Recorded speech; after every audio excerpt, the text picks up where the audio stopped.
Good morning everyone. I hope you all are fine beta and you are doing your studies very well.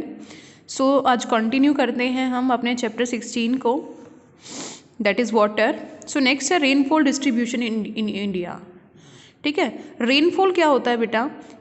In a particular place या in a particular area amount of rainfall means कितनी वहाँ पे बारिश हो रही है एक particular area के अंदर, उसको क्या बोलते हैं, वहाँ का रेनफॉल डिस्ट्रीब्यूशन. तो यहाँ पे कंप्लीट इंडिया की बात कर रहे हैं तो there is a map given hair.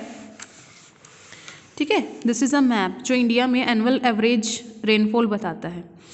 तो ये डार्क और लाइट शेड्स का यूज़ किया गया है जहाँ पे अंडर 20 सेंटीमीटर बारिश होती है, बिल्कुल बहुत ही कम, लाइक दिस पार्ट. ठीक है, जैसे ये 100 to 130 या 150, ये ज़्यादा डार्क वाला पोर्शन जहाँ यहाँ पे ये हिली एरियाज़ में जहाँ पे बहुत ज़्यादा रेनफॉल होता है. ठीक है, तो ये कंप्लीट डिस्ट्रीब्यूशन दे रखा है. अब बेसिकली क्या है बेटा, जो रेनफॉल है इंडिया के अंदर, या जो इंडिया के अंदर वाटर की अवेलेबिलिटी वो किस चीज़ पे डिपेंड करती है? बेसिकली रेनफॉल पे. जितनी ज़्यादा बारिश उतना ही वहाँ पे उस जगह पे पानी का लेवल होगा. ठीक है, एंड अब बारिश कौन लेके आते हैं? मॉनसून. तो it is highly dependent on the monsoon rain. जो नॉर्थ और नदर्न ईस्टर्न रीजन हो गया कंट्री का, उसमें हैवी रेनफॉल होता है बेटा कब? जुलाई टू अक्टूबर में. नॉर्थ ये वाला रीजन, दिस वन, ये नॉर्थ हो गया ना, ये नॉर्थ ईस्टर्न रीजन हो गया. तो यहाँ पे भारी बारिश होती है जुलाई अक्टूबर के टाइम पे. ठीक है, और मतलब कई बार रिवर्स में पानी इतना भर जाता है कि फ्लड के चांसेस हो जाते हैं. लाइक गंगा, यमुना, ब्रह्मपुत्रा रिवर्स हैं जो नदर्न प्लेन्स में ओरिजिनेट होती हैं हिमालय से. ठीक है, और यहाँ पे रहने वाले लोगों को पानी प्रोवाइड करती हैं. तो रिवर ओवरफ्लो हो जाती है मॉनसून में, लेकिन समर्स में इनकी जो ट्रिब्यूटरीज होती हैं जो एक रिवर से साइड से पानी मतलब ड्रेन्स निकली हुई होती हैं, उनको बोलते हैं उनकी ट्रिब्यूटरीज. तो वो ड्राई हो जाती हैं. तो जब ड्राई हो जाएंगी तो पानी का लेवल क्या हो जाएगा? कम. तो इसलिए रिवर्स के ऊपर क्या बना दिए जाते हैं बेटा? डैम बिल्टअप कर दिए जाते हैं ताकि वाटर को प्रॉपरली मैनेज किया जा सके.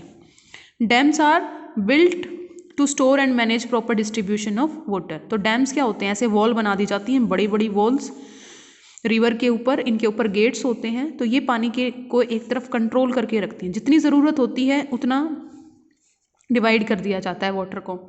तो फर्स्ट इंडिपेंडेंट इंडिया के अंदर जो फर्स्ट डैम बिल्टअप किया था that was Bhakra Nangal dam बेटा, जो सतलज रिवर पे बनाया गया है पंजाब के अंदर.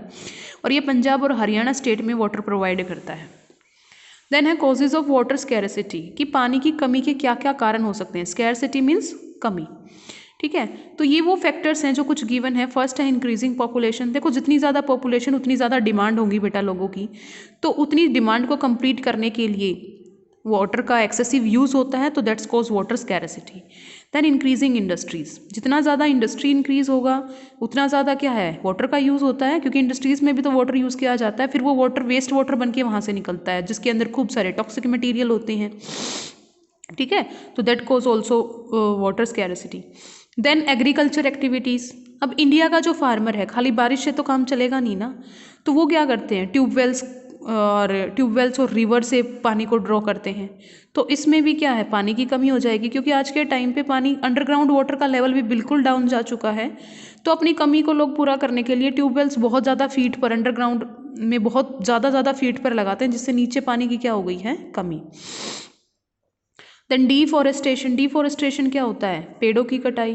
तो डिफॉरेस्टेशन करने से बेटा क्या होगा? ट्रांसपिरेशन. क्या? जितने कम पेड़ उतना कम ट्रांसपिरेशन. अब ट्रांसपिरेशन क्या था? पानी का वाटर वेपर्स की फॉर्म में चला जाना, उड़ जाना.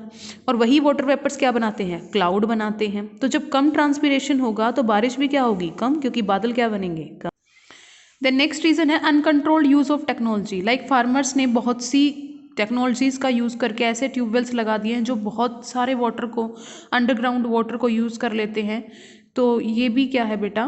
टेक्नोलॉजी की वजह से भी वाटर की कमी हो रही है. Then no proper water conservation method. हम प्रॉपरली, कंजर्वेशन मीन्स बचा के रखना, हम पानी को बचाने के लिए कोई भी ऐसा कंजर्वेशन मेथड को अप्लाई नहीं करते कि हर घर में कोई रेन वाटर हार्वेस्टिंग प्लांट लगा हुआ है. ये सब ऐसा कुछ नहीं कर रहे. Then water pollution. River, stream जो लेक हैं इनको हम पॉल्यूटेड करते जा रहे हैं, इनके अंदर कूड़ा कचरा फेंक देते हैं, जिसकी वजह से फ्रेश वाटर अवेलेबल नहीं होता.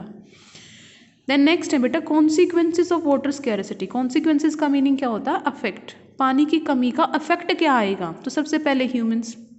जब ह्यूमंस को पानी नहीं मिलेगा तो हमारी कंडीशंस क्या, हम बिना पानी के साफ सफाई रख पाएंगे? तो अनहाइजेनिक मीन्स जब कंडीशंस अच्छी नहीं होती हैं, एनवायरनमेंट में साफ सफाई नहीं है, तो हमारी लिविंग कंडीशन कैसी हो जाएंगी?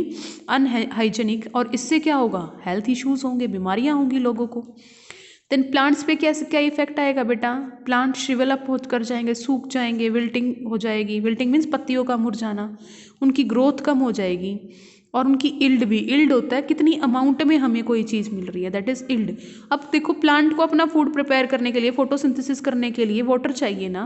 जब उन्हें वाटर ही नहीं मिलेगा, वो अपना फूड नहीं बना पाएंगे, तो मर जाएंगे बेचारे। ठीक है। देन ऑन लैंड पे क्या इफेक्ट होगा? सॉयल ड्राई कर जाती है, ठीक है। और बहुत लंबे समय तक अगर रेनफॉल नहीं हो रहा है तो किसकी कंडीशन आती है बेटा? ड्रॉट की, सूखा पड़ जाता है। ठीक है।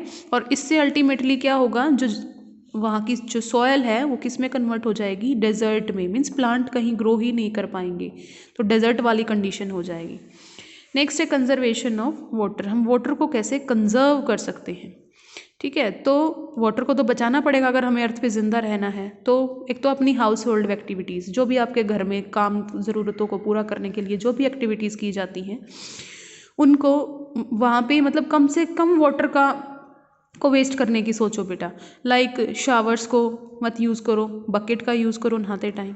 ठीक है। अगर गाड़ी धो रहे हो तो डायरेक्ट पाइप से पानी को वेस्ट मत करो।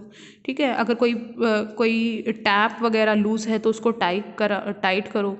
अगर कहीं पे कोई पाइप वगैरह ब्रोकन हो गया है तो उस लीकेज को तुरंत ठीक कराओ।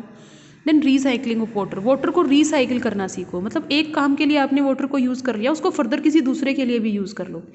Like waste water should be treated in water plant. जो खराब पानी है, मतलब आपने कोई वाटर को यूज़ कर लिया, मतलब अपनी सब्जियां धोई, ठीक है, आपने उस पानी को इकट्ठा कर लिया और फिर किसके अंदर डाल दिया? प्लांट्स के अंदर।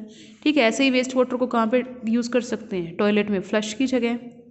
देन डैम्स बनाओ ताकि ओवरफ्लो को रोका जाए और पानी को प्रॉपरली डिस्ट्रीब्यूट किया जा सके। Then irrigation system. इरीगेशन में ड्रिप इरीगेशन क्या होता है बेटा?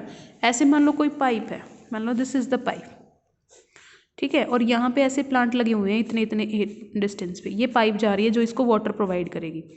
तो जहाँ पे सिर्फ प्लांट होगा ना, वहीं पे होल्स प्रेजेंट होंगे इस पाइप के अंदर, और ये सिर्फ पानी यहाँ पे देगी, तो there will be no wastage of water. इसको क्या बोलते हैं? Drip irrigation system. देन है rain water harvesting. Rain water harvesting क्या होता है? सिंपल, जब भी रेनफॉल होता है तो इन पाइप्स के थ्रू एक अंडरग्राउंड टैंक बनाया जाए। This is in underground tank, ठीक है, जो इन फ्यूचर जब भी हमें ज़रूरत हो तो हम उसको यूज़ कर सकें। लाइक इरीगेशन के लिए यूज़ कर सकते हैं, घर के किसी काम को पूरा करने के लिए कर सकते हैं, उनको क्या बोलते हैं बेटा? Rain water harvesting. So with this, our revision of this chapter has completed. So revise this chapter carefully and read the chapter with the help of this video. Thank you. Have a nice day.